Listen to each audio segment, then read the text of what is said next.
Hayırlı günler dostlar, исәннәр misез? Bugün biz güller күчерү мәсьәләсендә тукталып китәрбез. Менә гөлләр әзерләп куйдым. Бүген шуларны сезнең игътибарыгызга күрсәтеп китәм. Ничек итеп күчерергә, нинди чүлмәкләргә утыртырга, нинди туфраклар сайларга һәм утырту тәртибен күрсәтеп китәм сезгә. Иң беренче башлыйбыз спатифилиум гүленнән. Менә ул гөл хәзер язга таба авышканда, менә бу гөл инде үрчегән, ул инде күчерү сорый. Дөрес туфрак сайлап, бу гөлне күчереп куябыз. Бу гөлнең исеме берничә, аның инде безнең телдә женское счастье, хатын-кыз бәхете дип аталган исеме дә бар, һәм шулай ук научный телдә дип әйтгәндә, бу гөлнең исеме спатифилиум. Ул ак чәчәк ата, менә шушындай декоративный мотор яфраклы гөл. Хәзер күчереп китәбез.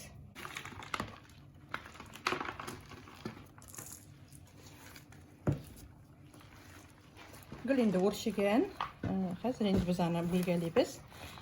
Һәм яңа туфракка әйбәтләп күчереп куябыз. Менә хәзер язга кояшлар карый башлады. Хәзер күчерергә иң вакыты җитте дип саныйм мин. Менә шулай итеп аерабыз. Күрәсезме инде анда ничә тамырга әйләнгән, ничә гөлгә әйләнгән. Менә мәсәлән, менә бу кисәкне аерым утыртабыз. Менә ул.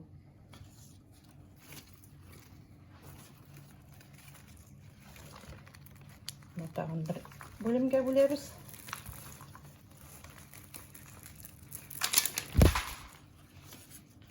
Һәм бусын тагын менә шулай һәрберсен аерып утыртабыз.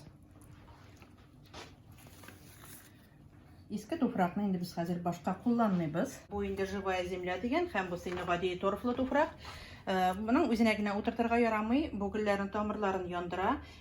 Бусын шулай ук үзен генә куллану отышлы түгел, чөнки бу бик җиңел туфрак. Ул бик тиз кибәчәк, шуңа күрә гөл дым сырыячак. Үзен генә утыртырга кирәк түгел бу туфракка. Буларны 50-гә 50 яртылаш катнаштырып утыртабыз, шулай әйбәтрәк була. Гөлләрне күчергәндә дуслар, һәрбер гөл чүлмәгенең төбенә дренаж салып калдырырга кирәк. Дренаж урынына без инде гади керамзит кулланабыз. Менә ул керамзит кулланабыз. Бу нәрсә өчен кирәк? Бу үзен артык дымны үзенә сеңдерү өчен һәм кислородка баету өчен чүлмәкнең төбендә су җыелып ятмаска һәм һава алмашынсын өчен кирәк. Менә шулай ярак итеп салабыз дренаж һәм инде салабыз туфрак. Туфрагыбыз инде безнең баетылган туфрак. Үзегез күрдегез. Монда перлит та бар, бу живая земляда перлит та бар һәм башка кирәкле матдәләр бар. Гөлләребезне әйбәтләп хәзер яңа туфракка утыртып куябыз.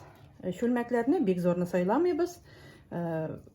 Үз чүлмәгеннән менә аерып утыртабыз. Үз чүлмәгеннән әзрәк кечерәк итеп сайлыйбыз. Күрәсезме? Менә. Чөнки үз чүлмәгендә инде ул әллә ничә семья булып утырды. Хәзер инде без аларны аерабыз. Әгәр дә чүлмәк артык зур булса, бу очракта инде гөл тиз генә үсмәячәк. Ул әле башта тамыр системасын үстерәчәк.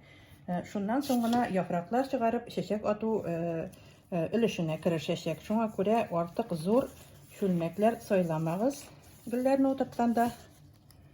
Без инде аларны барыбер шул 2-3 елга бер күчереп утыртып торабыз, гөлленә карап инде. Шуңа күрә артык зур чүлмәкләр сайламыйбыз. Шулай ук гөлләрнең үзәкләрен күммибез. Игътибарлы булабыз. Спатифилиум гөле турында сезгә әзрәк әйтеп үтәсем килә. Менә без аны инде күчереп куйдык яңа чүлмәккә, яңа туфракка. Бу гөл кояш нурларын яратмый, туры төшкән кояш нурларын яратмый. Шуңа күрә гөл кояшлы булган тәрәзә төпләрендә, яктык тәрәзә төпләрендә тотарга ярамый. Яки инде аны әзрәк караңгырак, ышыграк урынга куярга, яки тәрәзә төпләрен әз генә караңгылатырга кирәк. Тәрәзә пиялаларын караңгылатырга мөмкин. Туры төшкән кояш нурларын яратмый. Шулай ук артык дымлы булуны да яратмый, артык суны да яратмый. Башка гөлләрне ашламага туендырган кебек, бу гөлне дә шулай ук ашларга кирәк. Мин инде үз тәҗрибәмнән чыгып әйтә алам сезгә, 10 көнгә бер ашласак гөлне шул җитә. Кышкы вакытларда инде айга бер тукландырсак та җитә. Аеруча чәчәк аткан вакытында күбрәк тукландырырга кирәк. Чәчәк атканда атнага бер тукландыру кирәк. Менә бу гөл турында әйтәсез. Суны ничек сибәргә кирәк? Суны төбенә сибәбез, артык суын савытыннан алып, поддоныннан алып, артык суын түгәбез. Ничә көнгә бер су сибәргә кирәк? Суны инде без краннан сипмибез, дуслар. Суны ничә көнгә бер, атнага 10 көнгә бер сибелә су. Төбенә карап инде дымлы килеш сипмибез, әзрәк кипшергә тиеш. Гөлнең төбе, туфрагы әз генә кипшергә тиеш. Суны краннан алып сипмибез. Мин инде моны тагын бер тапкыр кабатлап үтәм. Краннан алып сипкән суны бер гөл дә яратмый. Шишмә сулары сибәргә мөмкин. Кыш көнендә инде кар эритеп, яңгыр сулары сибәргә мөмкин. Яңгыр суы, кар суы ул инде табигый, тере су булып санала. Алар инде бигрәк тә шифалы гөлләр өчен.